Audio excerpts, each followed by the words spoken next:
Nós hoje vamos começar com um novo tema de estudo que é extremamente útil, é um dos maiores tesouros dos três livros tradicionais apresentados para discípulos aos pés do Mestre, Luz no Caminho e A Voz do Silêncio. Eu me sintonizo mais com Luz no Caminho e fico muito feliz de podermos fazer esse estudo agora. Então, eu vou compartilhar com vocês progressivamente partes do texto de Luz no Caminho.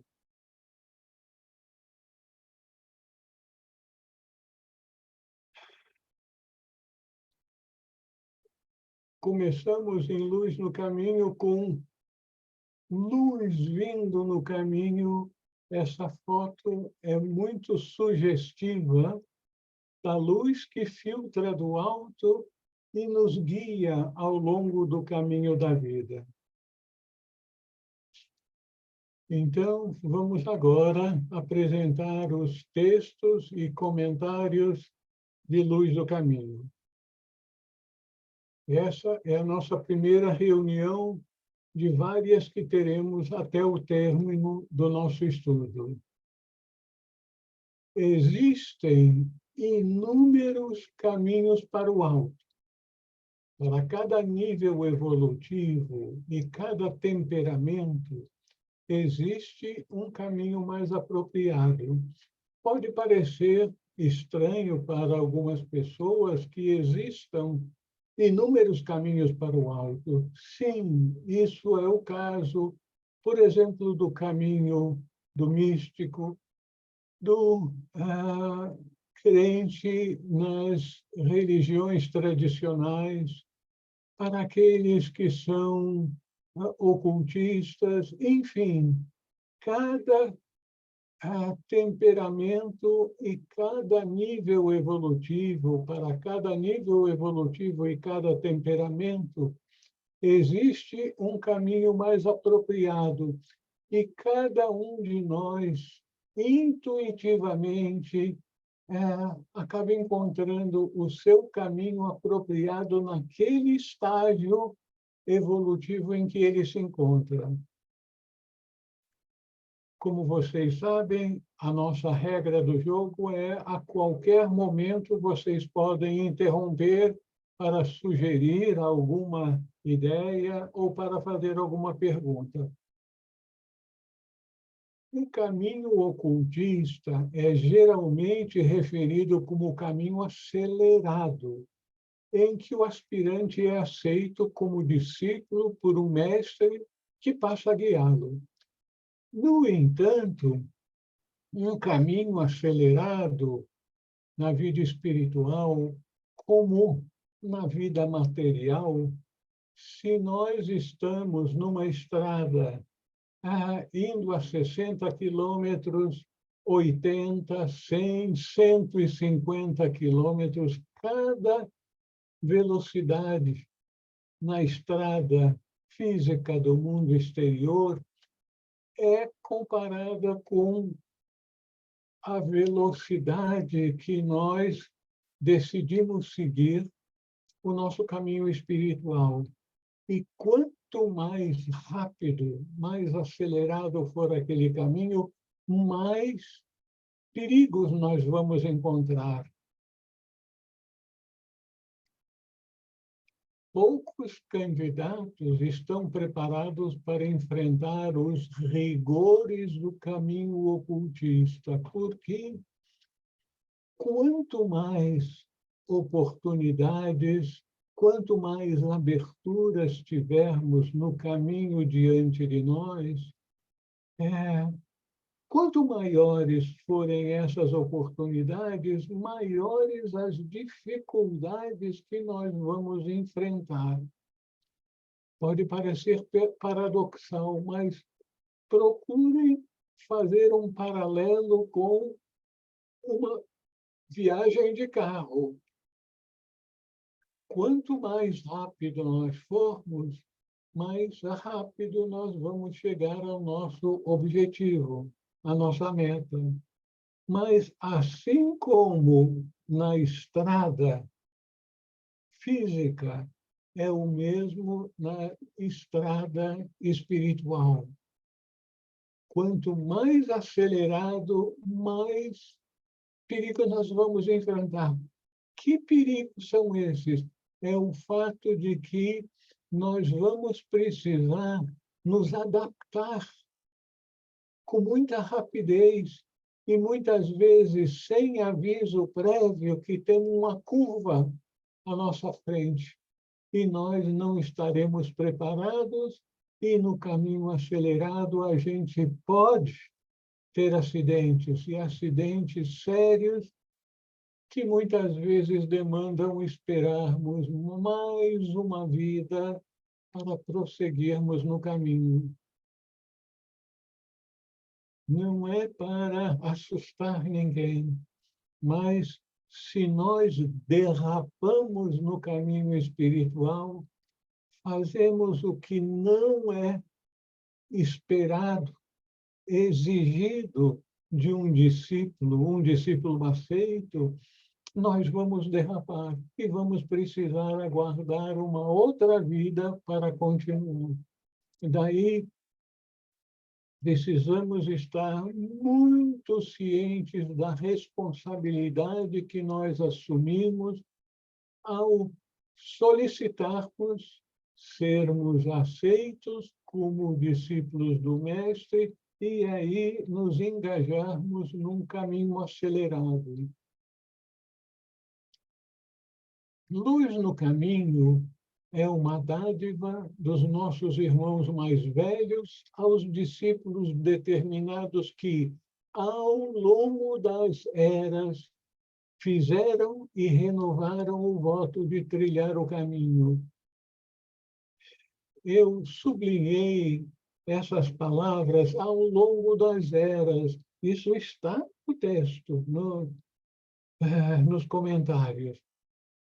Porque o discípulo não é aceito e não é iluminado numa única vida. O processo, o caminho, demanda várias encarnações, várias vidas. E é por isso que é dito aqui, é uma dádiva dos nossos irmãos mais velhos aos discípulos determinados que, ao longo das eras, ao longo de várias encarnações, fizeram e renovaram o voto de trilhar o caminho.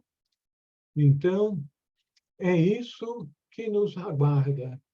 É um caminho acelerado, porém com grande responsabilidade para trilharmos esse caminho.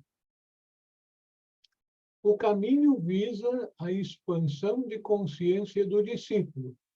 Por isso, ele deve aprender a usar a sua mente e entender os significados velados dos ensinamentos.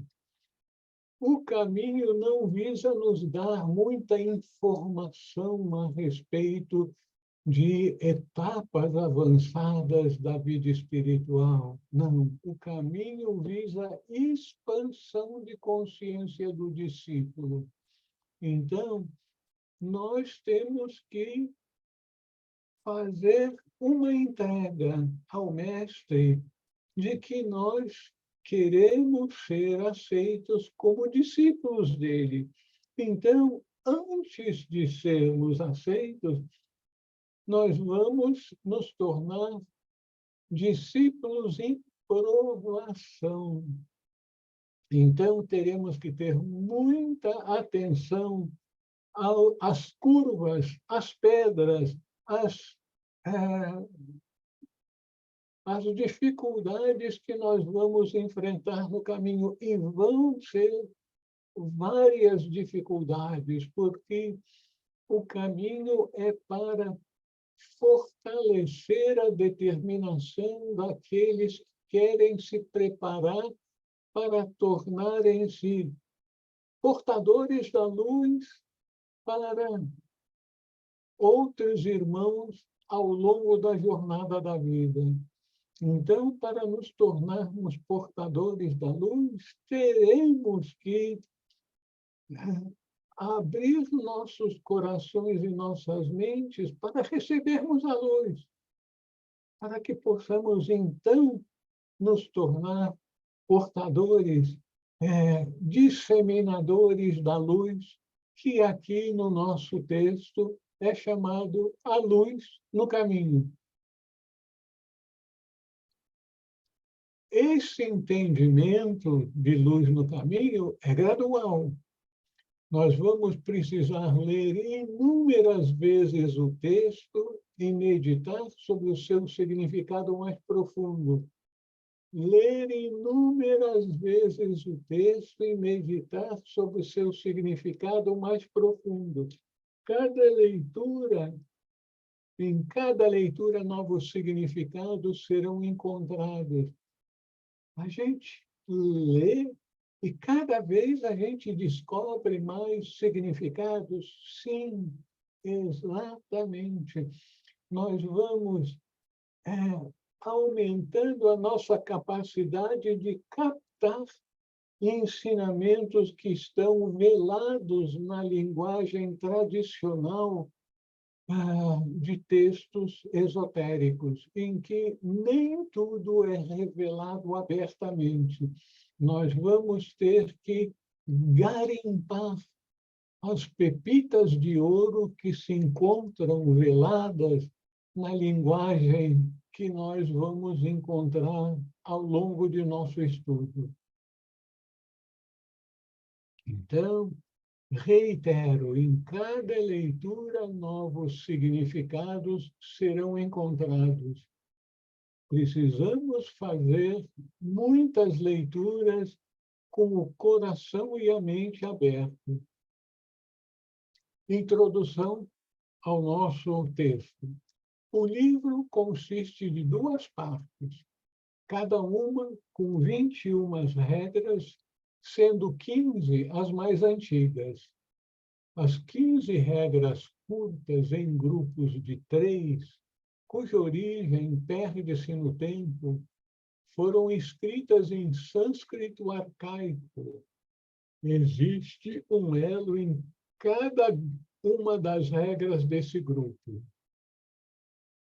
Então, nós temos que nos dar conta que esse texto evoluiu e foi sendo acrescido de mais e mais conteúdos por diferentes mestres de sabedoria que avaliavam se a humanidade já estava pronta para receber mais ensinamentos. Mas, para isso, nós temos que abrir nossa mente e nosso coração para captarmos esses significados que nós vamos desvelando gradualmente. O Chohan veneziano acrescentou a cada grupo de 3 regras considerações de caráter paradoxal e traduziu-as para o grego, entregando o texto para seu discípulo Jâmblico. Então, considerações de caráter paradoxal. Nós vamos ver isso bem cedo no nosso texto. Há algumas expressões que a gente vai ficar boquiaberto, mas como é que é possível isso? Aí nós vamos nos dar conta que é um significado simbólico e vamos procurar tirar a essência do ensinamento desse símbolo que nos é apresentado. Então, o discípulo jâmblico do Chohan veneziano, então, passou para o mestre Hilarion, que traduziu tudo para o inglês e acrescentou algumas notas explicativas ditando o texto completo para a sua discípula Mabel Collins. Mas ele não ditou em voz alta, ele ditou em voz que seria captada por uma discípula aceita, avançada, capaz de captar no astral. Nas considerações preliminares, o livro não foi escrito para o público geral, mas sim para discípulos, sejam eles iniciados ou não. A segunda parte do texto é direcionada aos iniciados, ainda que aqueles que não são iniciados, que se dão conta que não são iniciados, podem ler e tirar algum proveito da segunda parte, ainda que com uma certa dificuldade. Cada sentença contém pelo menos 2 níveis de significados. O conteúdo precisa ser meditado. Blavatsky e Subaral sugerem que textos sagrados podem ter até 7 níveis possíveis de compreensão. Se nós conseguirmos tirar 2 níveis de compreensão, a gente já pode se dar por satisfeito. As 4 regras preliminares referem-se ao desenvolvimento astral. Sem essa capacitação, o progresso será lento para o discípulo. Aí seguem as regras. Estas regras foram escritas para todos os discípulos. Segue-as. O mestre enfatiza que as regras foram escritas para todos os discípulos, e aí vem o comando. Vocês, se querem seguir como discípulos, vocês têm que seguir as regras que vocês vão aprender. Isso tem que ser muito claro para todos nós. Não adianta a gente dizer, eu quero aprender as regras do caminho. Muito bem. Aprender para quê? Para satisfazer uma curiosidade nossa?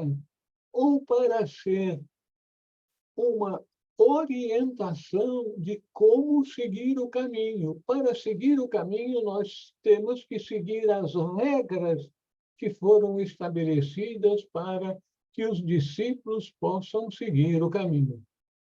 Se almejarmos nos tornar discípulos, precisamos mostrar discernimento e seguir as regras. Vocês se lembram da primeira regra em Aos Pés do Mestre? Discernimento.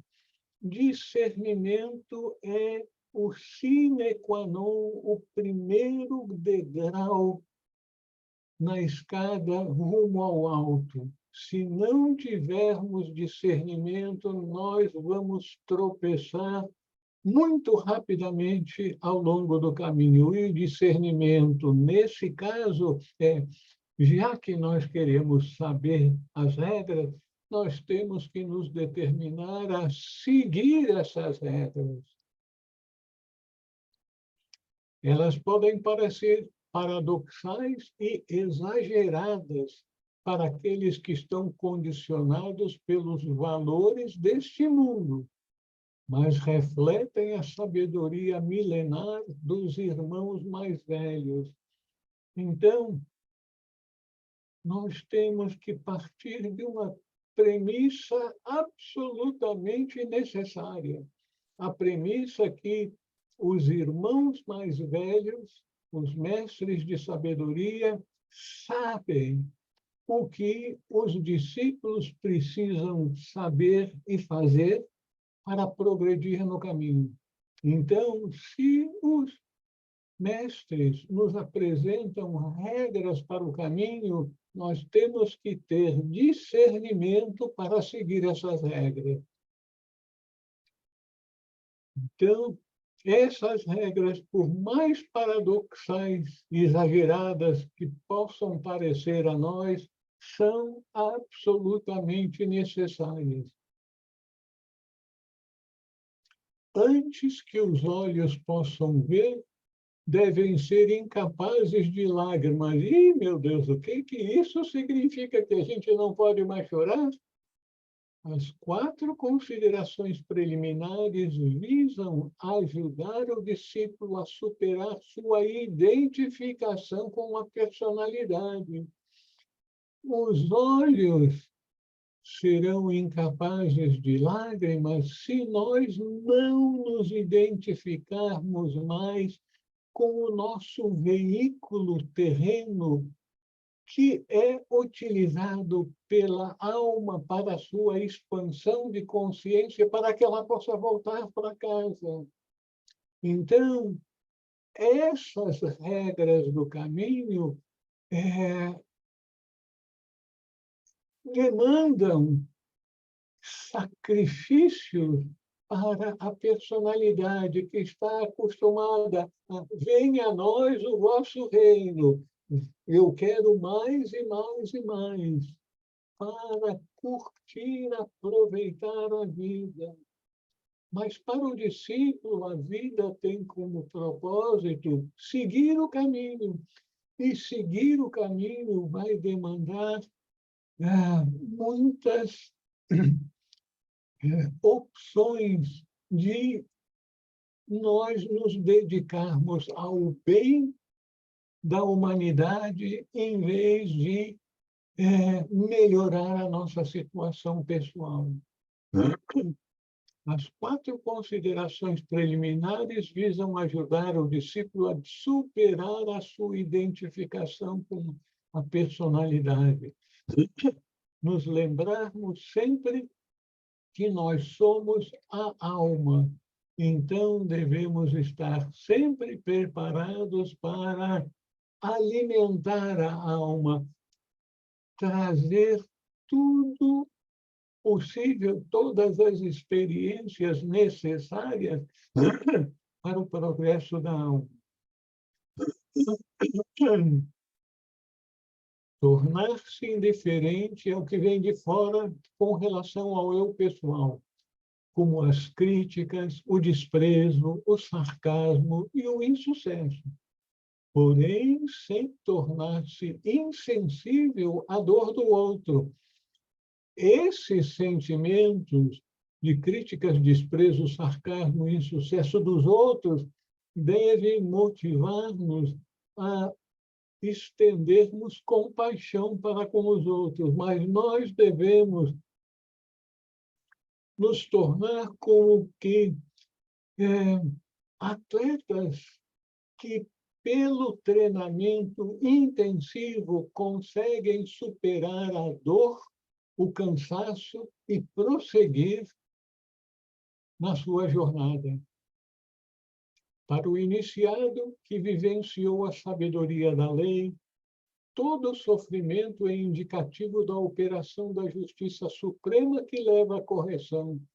Esse ponto aqui é de capital importância para todos nós, quer tenhamos feito comprometimento com seguir o caminho acelerado, quer nós sejamos meramente pessoas procurando nos tornarmos felizes nesse mundo. O ponto de partida é sabermos a regra do jogo. E que regra do jogo nós estamos falando? Aquilo que Jesus, em seus ensinamentos, nos passou. Tudo aquilo que quereis que os outros vos façam, fazei-o vós a eles, porque esta é a lei de causa e efeito, é o ensinamento dos profetas. Então, nós temos que sempre nos lembrar da lei de causa e efeito. Tudo aquilo que a gente planta no mundo, a gente vai colher. Então, vamos plantar frutos agradáveis para o nosso consumo, e não frutos amargos que nós teremos que colher e consumir. Essa é a regra da vida, a lei de causa e efeito. Tudo aquilo que você planta, você colhe e consome. Assim, o discípulo sente a dor do outro, mas não reclama das suas, nem tem ressentimento. Os olhos representam a mente no seu sentido integral, a mente concreta e a mente abstrata. Assim, com a percepção integral da mente, o discípulo terá uma visão completa do processo da vida. Será capaz de ver as circunstâncias da vida como consequência de causas ativadas anteriormente por ele mesmo. Então, a gente tem que descartar a noção muito distorcida de que existem injustiças em nossa vida. O que nós consideramos de injustiça é tudo aquilo que nós não conseguimos ver o processo de causa e efeito em atuação. Porque muitas vezes as causas que nós geramos numa vida não têm a oportunidade para que a gente venha colher aquilo que nós plantamos. Então, numa outra vida, os frutos de que nós plantamos numa vida anterior serão apresentados para nós. Então, descartarmos a noção errônea de que possam haver injustiças. Aquilo que nós acreditamos serem injustiças que outros cometem para conosco são, na verdade, oportunidade que os grandes seres servem-se de instrumentos do karma para nos apresentar um karma que está maduro. Pode ser um karma positivo ou negativo, agradável ou desagradável, mas não existem injustiças. A gente sempre colhe aquilo que planta. Antes que o ouvido possa ouvir, deve ter perdido a sua sensibilidade. O discípulo deve tornar-se indiferente às opiniões dos outros a respeito de si mesmo. Não se sente envaidecido quando falam bem, nem deprimido quando falam mal. Porém, ele não é descuidado com a impressão que causa nos outros. Então, nós devemos ser muito conscientes de que nós estamos trilhando os caminhos da vida, dando exemplos para os outros. Que nossos exemplos sejam exemplos positivos, porque aí nós estaremos gerando karma positivo que será distribuído para todos e para nós também. O segredo da equanimidade é entender que a vida é uma grande peça de teatro. A personalidade faz parte do grande elenco, enquanto o diretor da peça, o eu superior, está observando tudo fora do palco de Maia.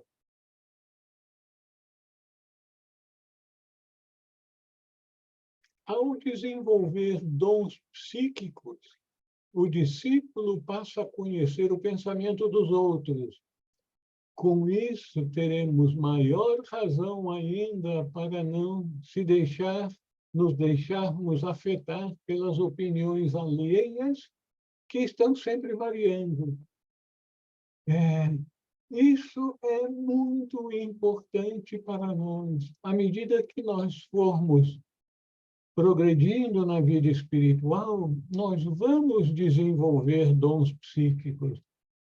E, nesse caso, o discípulo passa a conhecer o pensamento dos outros. Isso é algo que a gente deve saber sem, opa, eu vou conhecer o que os outros estão pensando, mas sim, tremendo, meu Deus do céu, os outros vão desvendar tudo aquilo que se passa em meu interior. Eu tenho que ser constantemente alguém que venha a trazer benefício, exemplos positivos para os outros, e não causa para horror dos outros. Como é que fulano de tal, que se diz um estudante de teosofia, uma pessoa que se diz no caminho espiritual, como é que ele pode pensar tais coisas? Nós temos que ter muito cuidado, não só com o nosso comportamento, que é óbvio para os outros, mas também com os nossos pensamentos. É fácil? Não é. Mas a vida do discípulo, especialmente o discípulo avançado, demanda muita dedicação.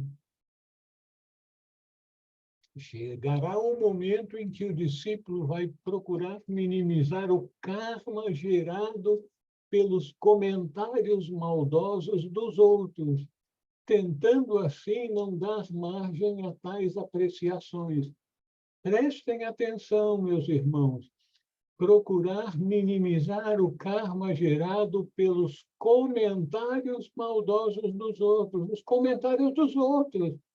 Então, nós temos a responsabilidade de dar um bom exemplo para que os pensamentos, os comentários dos outros não sejam maldosos, porque isso vai gerar um karma negativo para o outro e para nós também. Que a nossa vida ser de discípulo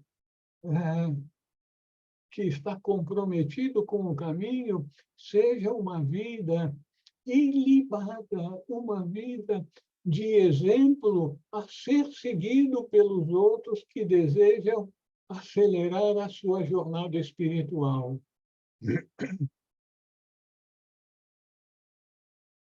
O discípulo deve transferir sua atenção das percepções do mundo exterior para o interior.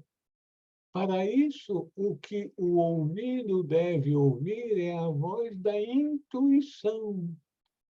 Quando a intuição é desenvolvida, a mente passa a ser iluminada por Budi, passa a um nível superior de conhecimento e de vivência. Então, a intuição desenvolvida ocorre quando a mente passa a ser iluminada por Budi e o discípulo conhece, então, a realidade. Porque enquanto nós nos valemos exclusivamente pelos sentidos externos, a visão, a audição, nós vamos estar muito limitados. Nós temos que desenvolver os sentidos psíquicos para que a gente possa acelerar a nossa jornada no caminho espiritual. Para ouvir a voz da intuição, a natureza inferior deve ficar insensível às perturbações do mundo exterior. Procurem imaginar, minhas irmãs, meus irmãos, como nós nos sentiríamos se as pessoas dissessem na nossa cara aquilo que pensam de nós. Haveriam uns que iriam nos fazer ficar muito satisfeitos, mas outros nós ficaríamos com o cabelo em pé Meu Deus do céu, como é que é possível isso?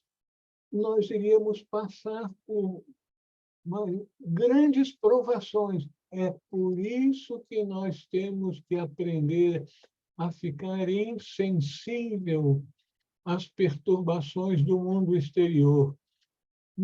As pessoas podem nos chamar de feios, chatos, intragáveis, isso, e a gente fica sem nenhum sorriso sarcasmo, mas ouvindo, pois é, está bem, está bem, está bem, e vamos tirar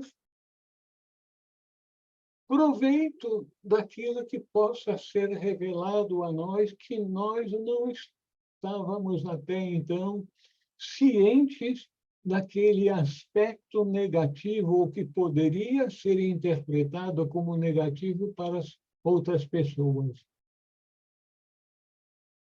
Antes que a voz possa falar na presença dos mestres, deve ter perdido o poder de ferir. Isso é muito importante. Eu imagino que todos aqui gostariam de poder falar com os mestres e pedir orientação, mas antes que a voz possa falar na presença dos mestres, nós devemos ter perdido o poder de ferir. Isso é uma grande responsabilidade. A gente pode ouvir isso e achar que não, eu não digo nada para ferir os outros. Você tem absoluta certeza disso?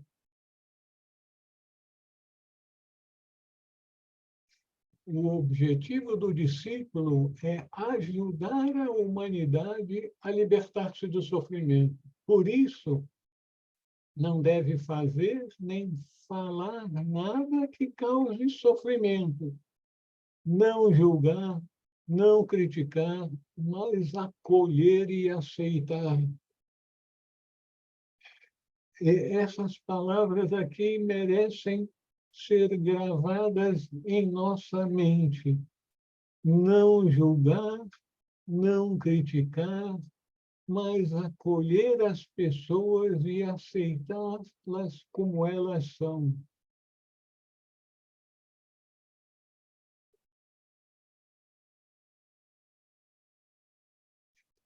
Jesus, ao dizer: bem-aventurados os mansos, porque eles herdarão a terra, estava aludindo a esse ideal. Bem-aventurados os mansos, porque eles herdarão a terra. O Mestre Jesus não desperdiçava palavras.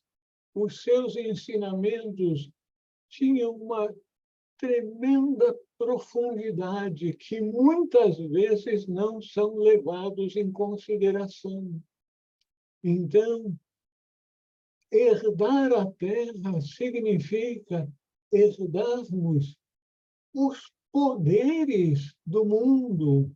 E nós só vamos poder herdar os poderes do mundo, da terra, quando nós formos absolutamente incapazes de ferir os outros. Vocês se dão conta disso? Todos nós gostaríamos de ter alguns poderes psíquicos, de ler, no astral, ler a mente dos outros, e outros poderes, podermos viajar no astral e assim por diante. Todos esses poderes só nos serão conferidos quando nós formos absolutamente incapazes de ferir os outros.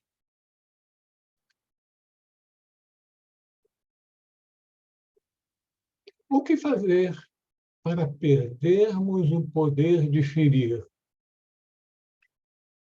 Para isso, nós precisamos minimizar o sentimento de sermos um eu separado, com sua concomitante expressão de egoísmo. Eu quero isso para mim. Se eu tiver que passar por cima do outro, passar na frente do outro para conseguir isso que eu quero, eu vou fazer. Afinal de contas, o mundo é dos fortes. Essa é a lei desse mundo, mas não é a lei espiritual que vai nos ajudar a galgarmos os degraus da escada que leva ao reino dos céus. Antes que a alma possa estar na presença dos mestres, seus pés devem ser lavados com o sangue do coração. Essa é uma referência às antigas tradições relacionadas com o sacrifício. A evolução humana é feita com o sacrifício voluntário da vida inferior em prol da superior. Essa é a total entrega a Deus, o segredo do sucesso dos místicos.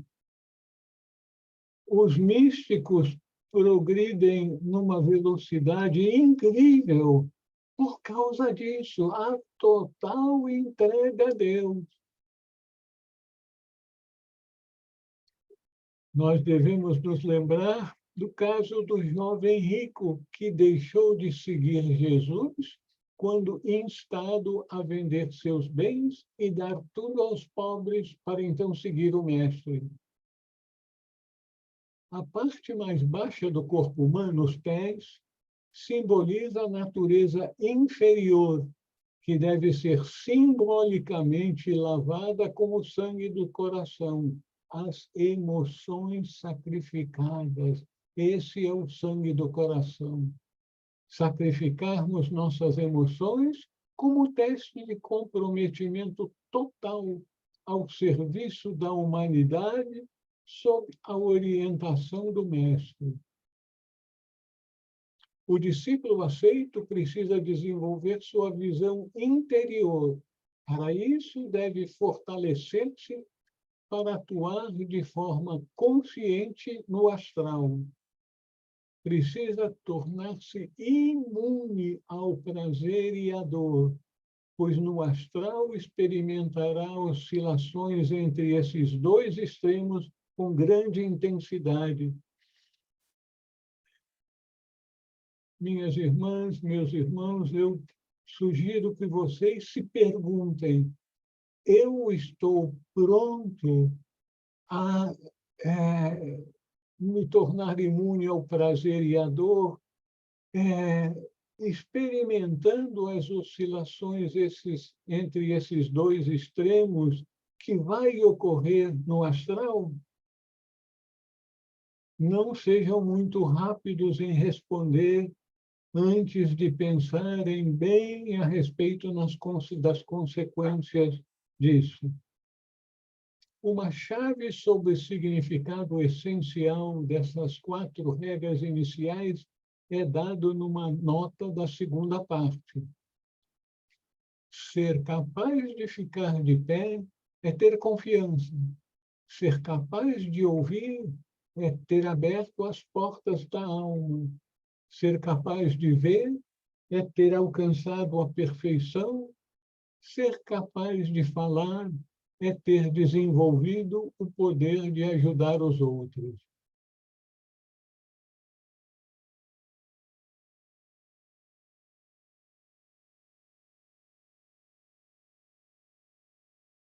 Vocês gostariam de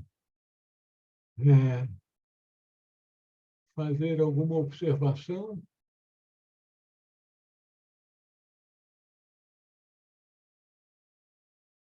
Raul, é conveniente interromper a gravação nesse momento?